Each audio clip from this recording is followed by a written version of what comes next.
किसी भी सॉफ्टवेयर या तगड़े सिस्टम को हैक करना इतना आसान नहीं होता। हमेशा एक हैकर जब भी किसी बड़े सिस्टम को अपना टारगेट बनाता है तो सबसे पहले उस सिस्टम के अंदर मौजूद कमजोरियों को ढूंढता है, क्योंकि टेक्नोलॉजी की दुनिया में कोई भी सॉफ्टवेयर परफेक्टली डेवलप नहीं किया जाता। कोई ना कोई वल्नरेबिलिटी उस सॉफ्टवेयर में रह ही जाती है, जो कि हैकर्स के लिए एक गोल्डन अपॉर्चुनिटी साबित होती है। और उसी एक छोटी सी वल्नरेबिलिटी का फायदा उठाकर हैकर्स उस बड़े और तगड़े सिस्टम को हैक कर लेते हैं। हैकिंग की दुनिया में कदम रखने वाले हर एक बिगिनर एथिकल हैकर का सबसे पहला सवाल ये होता है कि वो बग्स को कहां से और कैसे फाइंड आउट कर सकते हैं। अगर आप भी एक बिगिनर हो और ये सोच रहे हो तो यहाँ पर रुक जाओ, क्योंकि ये वीडियो आपके लिए एक बेहतरीन गाइड साबित हो सकती है। अगर आप भी एक बिगिनर एथिकल होकर एक अच्छा बग हंटर बनना चाहते हो तो ये वीडियो एंड तक जरूर देखना। ये वीडियो आपके लिए स्टेप बाय स्टेप गाइड होगी और किसी वल्नरेबिलिटी को सॉफ्टवेयर या सिस्टम में से निकालने के लिए किन किन टूल्स और टेक्निक्स का यूज किया जाता है वो सब इस वीडियो में आपको बताया जाएगा। और इस वीडियो में 5 ऐसे मेथड्स बताए गए हैं जिनका यूज करके हैकर्स सॉफ्टवेयर के अंदर से वल्नरेबिलिटीज को फाइंड करते हैं। तो बात करते हैं इस वीडियो के सबसे पहले मेथड की, जो कि है स्टैटिक एनालिसिस। ये है पहला मेथड जिसका यूज करके हैकर्स सॉफ्टवेयर के अंदर से वल्नरेबिलिटीज को फाइंड करते हैं। स्टैटिक एनालिसिस एक ऐसी टेक्निक है जो सॉफ्टवेयर के अंदर कोड को बिना एग्जीक्यूट किए एनालाइज करती है ताकि वल्नरेबिलिटीज को फाइंड किया जा सके। चलिए मैं आपके लिए इस मेथड को मजीद सिंपल कर देता हूँ। स्टैटिक एनालिसिस बेसिकली एक सॉफ्टवेयर में से कोड को रन किए बगैर ही उस कोड के स्ट्रक्चर के लॉजिक और सिक्योरिटी फ्लॉज को उस कोड में से एनालाइज किया जाता है। ये प्रोसेस मैनुअली भी परफॉर्म किया जाता है और इसके अंदर डिफरेंट टूल्स का भी यूज किया जाता है। इस प्रोसेस के अंदर सबसे पहले एथिकल हैकर्स सोर्स कोड को मैनुअली समझने की कोशिश करते हैं ताकि उसमें से इनसिक्योर कोडिंग को फाइंड किया जा सके। ये प्रोसेस ज्यादातर ओपन सोर्स सॉफ्टवेयर के अंदर होता है, लेकिन यहाँ पर एक इम्पोर्टेंट पॉइंट होता है कि अगर इस जगह पर कोड का साइज बहुत ज्यादा बड़ा हो जाए जिसे मैनुअली एनालाइज करना मुश्किल हो तो इसके लिए हैकर्स स्टैटिक एनालिसिस के अंदर ऑटोमेटिक टूल्स का यूज करते हैं, जो कि सॉफ्टवेयर के अंदर मौजूद फ्लॉज और वल्नरेबिलिटीज को डिटेक्ट करते हैं। ये tools SQL injection, XXS insecure functions और हार्डकोर क्रेडेंशियल्स जैसे इशू को फाइंड करने के लिए मददगार साबित होते हैं। जब वल्नरेबिलिटी हैकर्स डिटेक्ट कर लेते हैं तो उसकी एक बाकायदा रिपोर्ट बनाई जाती है, जिस रिपोर्ट के अंदर उस वल्नरेबिलिटी के सेंसिटिव लेवल को लिखा जाता है।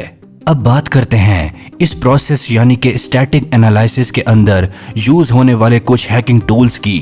सबसे पहला टूल है सोनर क्यूब, इसके बाद है फाइंड सेक बग्स, इसके बाद फ्लॉ फाइंडर्स और बैंडेड एस। इन सारे टूल्स का यूज करके इस पहले प्रोसेस को अप्लाई किया जाता है। अब बात करते हैं अपनी इस वीडियो के सेकंड मेथड की, जिसका यूज करके हैकर्स किसी भी सॉफ्टवेयर या सिस्टम के अंदर से बग को फाइंड करते हैं। वो मेथड है डायनामिक एनालिसिस। डायनामिक एनालिसिस का मेन पर्पस ये है कि सॉफ्टवेयर को एग्जीक्यूट करके उसके बिहेवियर को ऑब्जर्व करना। ये प्रोसेस ज्यादातर वेब एप्लीकेशंस, APIs और सॉफ्टवेयर के बाउंड्रीज पर परफॉर्म किया जाता है। सबसे पहले हैकर ये डिसाइड करता है कि किस वेबसाइट या एप्लीकेशन पर टेस्ट करना है। जब हैकर अपने टारगेट को सिलेक्ट कर लेता है तो ऑटोमेटेड टूल्स का यूज किया जाता है, जो कि सिक्योरिटी लूप होल्स को स्कैन करते हैं। इसके अंदर कुछ प्रोसेस को अप्लाई किया जाता है, जैसे वेबसाइट के इनपुट फील्ड में फजलिंग करना, SQL injection, cross site scripting और ब्रोकन ऑथेंटिकेशन जैसे अटैक्स को टेस्ट करना होता है। अगर कोई वल्नरेबिलिटी मिल जाए तो हैकर्स एक्सप्लॉइट करके कंफर्म करते हैं। अगर एक्सप्लॉइट सक्सेसफुली परफॉर्म हो जाए तो फिर एक रिपोर्ट तैयार की जाती है जिसमें बग के सेंसिटिव लेवल को नोट किया जाता है। अब बात करते हैं इस प्रोसेस के अंदर यूज होने वाले कुछ हैकिंग टूल्स की, जिनमें ब्रबसूट ये एक पॉपुलर टूल है जो कि वेब एप्लीकेशन के वल्नरेबिलिटीज को डिटेक्ट करने के लिए यूज किया जाता है। नेक्स्ट टूल है Z अटैक प्रॉक्सी यानी ZApp। ये बिगिनर हैकर्स के लिए एक बहुत ही पावरफुल और फ्री टूल है जिसका यूज करके डायनामिक एनालिसिस को परफॉर्म किया जाता है। नेक्स्ट टूल है निक्टो टूल। इस टूल का यूज वेब सर्वर के अगेंस्ट सिक्योरिटी फ्लॉज को डिटेक्ट करने के लिए किया जाता है। और आखिरी टूल है मेटास्प्लॉइट फ्रेमवर्क। पेनिट्रेशन टेस्टिंग और रियल वर्ल्ड एक्सप्लॉइशन के लिए ये एक पावरफुल टूल है। जब हैकर किसी वेबसाइट या सॉफ्टवेयर को हैक करना चाहते हैं तो वो मोस्टली डायनामिक एनालिसिस का यूज करते हैं, क्योंकि इस मेथड का यूज करके रियल टाइम के अंदर वल्नरेबिलिटीज को डिटेक्ट किया जा सकता है, जबकि स्टैटिक एनालिसिस सिर्फ कोड लेवल पर ही इश्यूज को ढूंढ सकता है। लेकिन डायनामिक एनालिसिस लाइव एप्लीकेशंस के सिक्योरिटी फ्लॉज को एक्सपोज करता है। अब बात करते हैं इस वीडियो के थर्ड मेथड की, जिसका यूज करके आप बग्स को फाइंड कर सकते हैं, जो कि एक बहुत ही ज्यादा इंपॉर्टेंट मेथड है। वो मेथड है फर्स्ट टेस्टिंग।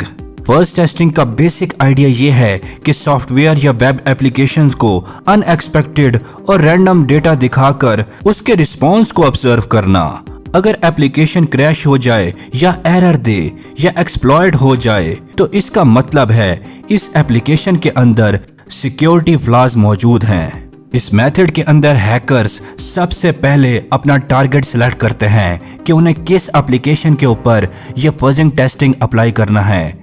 जब वेबसाइट या सॉफ्टवेयर पर फजिंग मेथड को पूरी तरह से अप्लाई किया जाता है तो एथिकल हैकर ये चेक करता है कि ये एप्लीकेशन क्या क्रैश हो रही है या नहीं, और ये भी देखा जाता है कि क्या कोई एरर या सिक्योरिटी फ्लॉ ट्रिगर किया है या नहीं, और ये भी नोट किया जाता है कि उस एप्लीकेशन का बैकएंड अनएक्सपेक्टेड रिस्पॉन्स तो शो नहीं कर रहा। अगर इस जगह पर एथिकल हैकर को उस एप्लीकेशन के अंदर कोई अनएक्सपेक्टेड बिहेवियर मिले तो इसका मतलब है कि उस एप्लीकेशन के अंदर कोई ना कोई वल्नरेबिलिटी मौजूद जरूर है। अब बात करते हैं इस फजिंग टेस्टिंग में यूज होने वाले कुछ हैकिंग टूल्स की। तो सबसे पहला टूल जो इस प्रोसेस के अंदर यूज किया जाता है वो है AFL यानी अमेरिकन फजिंग टेस्टिंग। एक high performance fudging testing tool है जो सॉफ्टवेयर में वल्नरेबिलिटीज को ढूंढने में मददगार साबित होता है। इसके बाद जो टूल हैकर इस प्रोसेस के अंदर यूज करते हैं वो है रेडेस्मा। ये एक बहुत ही सिंपल और एफिशिएंट फजिंग टूल है जो रैंडम डेटा जनरेट करता है। अगर मैं बात करूं नेक्स्ट टूल की तो वो है WFuzz। ये वेब एप्स और API की फजिंग टेस्टिंग के लिए एक पावरफुल टूल है। इन सभी टूल्स का यूज करके हैकर्स इस मेथड को अप्लाई करते हैं। फजिंग टेस्टिंग हैकर्स और सिक्योरिटी टेस्टर्स के लिए बहुत ही इंपॉर्टेंट मेथड है, क्योंकि अननोन वल्नरेबिलिटीज को ढूंढने के लिए ये एक बहुत ही बेस्ट मेथड है।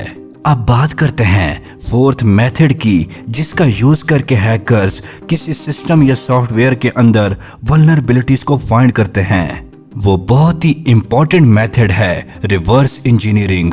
फोर्थ नंबर पर आने वाले इस मेथड की डिमांड हैकिंग की फील्ड के अंदर हमेशा से ही हाई रहती है, क्योंकि ये एक बहुत ही क्रिटिकल प्रोसेस होता है जिसको अप्लाई करने के लिए हैकर्स के पास तगड़ी हैकिंग स्किल्स का होना बहुत जरूरी है। अब बात करते हैं कि हैकर्स रिवर्स इंजीनियरिंग प्रोसेस को अप्लाई करने के लिए कौन कौन से टूल्स का यूज करते हैं। तो सबसे पहला टूल जो यूज होता है वो है गिडरा। ये टूल NSA का बनाया हुआ एक फ्री टूल है और बहुत ही पावरफुल टूल है जिसको रिवर्स इंजीनियरिंग प्रोसेस के लिए यूज किया जाता है। अगला टूल है IDA Pro टूल। ये टूल एडवांस्ड बाइनरी एनालिसिस के लिए बनाया गया है। चलिए अब बात करते हैं इस वीडियो के लास्ट और फिफ्थ मेथड की, जिसका यूज करके ब्लैक हैट हैकर्स और एथिकल हैकर्स किसी भी सॉफ्टवेयर के अंदर वल्नरेबिलिटीज को कैच करते हैं। और यही एक मेन मेथड है जो कि बहुत ही ज्यादा इंपॉर्टेंट मेथड है, क्योंकि इसके अंदर ही सारे का सारा प्रोसेस अप्लाई होता है। इस मेथड का नाम है पेनिट्रेशन टेस्टिंग या पेन टेस्टिंग भी कहा जाता है। ये इस वीडियो का लास्ट और इम्पोर्टेंट मेथड है। बेसिकली इसका मकसद ये होता है कि रियल वर्ल्ड के अंदर हैकिंग अटैक्स को परफॉर्म किया जाए और ये चेक किया जाए कि वो सिस्टम किस लेवल तक सिक्योर है या किस लेवल तक वल्नरेबल हो चुका है। सो पहला स्टेज है इंफॉर्मेशन गैदरिंग। सबसे पहले हैकर या पेन टेस्टर टारगेट एप्लीकेशन के बारे में अच्छी तरह से इंफॉर्मेशन को कलेक्ट करता है। उस इंफॉर्मेशन के अंदर कुछ चीजें शामिल होती हैं, जैसे कि वेबसाइट के सब डोमेन्स, APIs और हिडन डायरेक्टरीज को फाइंड करना होता है। इसके बाद उस वेबसाइट के एम्प्लॉयज या यूजर्स के लीक्ड क्रेडेंशियल्स को ढूंढा जाता है और उसके बाद सोशल इंजीनियरिंग या OSINT टेक्निक्स का यूज किया जाता है। अब बात करते हैं इस मेथड के अंदर यूज होने वाले हैकिंग टूल्स की। तो पहला टूल है Nmap। इस मेथड के अंदर Nmap टूल्स का बहुत ज्यादा यूज किया जाता है। अगर मैं बात करूं नेक्स्ट स्टेप की, तो वो है स्कैनिंग एंड इनोमरेशंस। इस स्टेप के अंदर हैकर टारगेट किए हुए सॉफ्टवेयर को स्कैन करता है ताकि वल्नरेबिलिटीज को फाइंड किया जा सके। इस स्टेप को दोनों ही तरीकों से यानी कि मैनुअली और ऑटोमेटिकली परफॉर्म किया जा सकता है। अब बात करते हैं इस मेथड के लास्ट स्टेप की, जो कि बहुत ही ज्यादा इंपॉर्टेंट स्टेज होती है इस प्रोसेस की। वो है एक्सप्लॉइशन। एक्सप्लॉइशन के अंदर हैकर्स रियल टाइम के अंदर हैकिंग अटैक्स को परफॉर्म करता है, जिसके अंदर वो SQL इंजेक्शन अटैक का यूज करते हैं। इसके बाद देखा जाता है कि क्या बाईपास ऑथेंटिकेशन हो सकता है और फिर ये देखा जाता है कि क्रैक वीक पासवर्ड हो सकता है। यूं इन सारे स्टेजेस को फॉलो करके हैकर्स इस 5th मेथड को परफॉर्म करते हैं, यानी कि पेनिट्रेशन टेस्टिंग को परफॉर्म किया जाता है।